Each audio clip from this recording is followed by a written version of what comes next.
আমরা কলকাতায় অ্যাকচুয়ালি আসছি হলো চিকিৎসার জন্য। ভারতীয় চিকিৎসার জন্য আসছি আমরা কলকাতায়।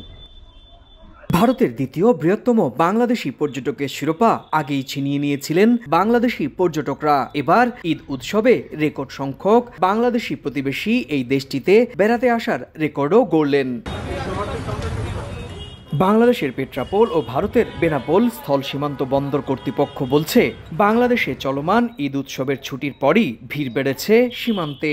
রোজ গড়ে ৮ থেকে ১০ হাজার পর্যটক ভারতে প্রবেশ করছেন। শুধুমাত্র শুক্রবার সারাদিন এই সীমান্ত দিয়েই ভারতে প্রবেশ করেছেন ৯,০০০ বাংলাদেশি পর্যটক। আর এরই প্রভাব পড়েছে বাংলাদেশি পর্যটকদের পছন্দের শহর কলকাতায়, বলা ভালো শহরের বাংলাদেশি হোটেল পাড়া এলাকাগুলোতে।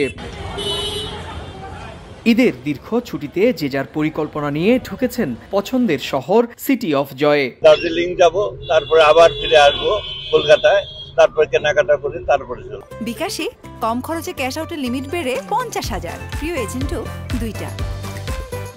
যে ছুটি কাটাতে মূলত এসেছি, আর যেটা উদ্দেশ্য ছিল শান্তিনিকেতনে যাওয়া, শান্তিনিকেতন দেখতে গিয়েছিলাম। একই কথা বলছেন কলকাতার ব্যবসায়ীরাও। তাদের মতে ঈদের এই রেকর্ড সংখ্যক বাংলাদেশি পর্যটক আসায় ব্যবসা ভালো হবে। ইন্ডিয়াতে আসা, ইন্ডিয়াতে শপিং করা, ইন্ডিয়াতে ঘোরাফেরা সবই তাদের আগের মতোই আছে। আগামীতে আরো ভালো হবে আশা করছি। এবার ঈদের আগেও রেকর্ড সংখ্যক বাংলাদেশি পর্যটক কলকাতার নিউ মার্কেট থেকে কেনাকাটা করেছেন বলেও দাবি স্থানীয় ব্যবসায়ীদের। সুব্রত আচার্য, সময় সংবাদ, ভারত।